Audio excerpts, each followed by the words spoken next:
going to use Turnitin Feedback Studio as a standalone system using an iPad. This is an iPad Pro 12.9 inch.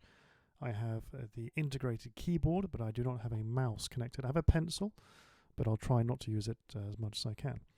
So I'm now here. I've logged into my Turnitin Feedback Studio account. I'm going to show that you can add a class. I press the Add Class button. You can create the class name and so on and so forth here. But what I'll do here is that I shall go to an existing class. This one seems good. And I'll add an assignment. So I'm pressing these buttons with my fingers. And then I have a paper assignment. If I want to, I have a peer mark assignment. This is when the students check each other's work and give feedback on each other's work. Then you have other kinds of assignments, but the details are all there if you want to look at them. So I hit next step, pressing with my finger.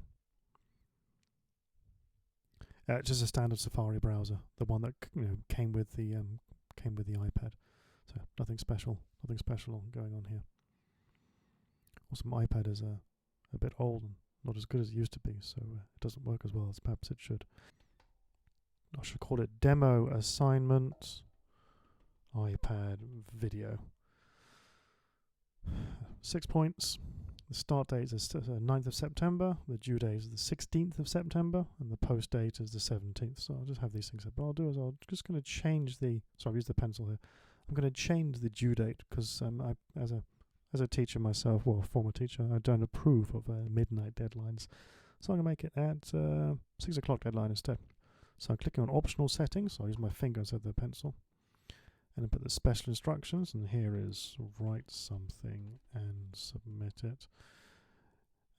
And then you get to choose the standard options that you have here. So submissions after the due date, yes or no. If you say no, then they won't be able to submit anything after the due date.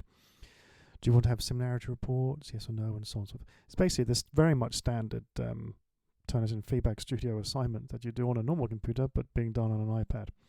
So we get to choose whether to have the papers going to the standard repository or no repository. I recommend the standard repository, but today I'm going to go for no repository because this is a demo and we have a limited number of demo documents. Again, you can choose your grading rubric, and there you have it. I'm just going to go ahead with submit.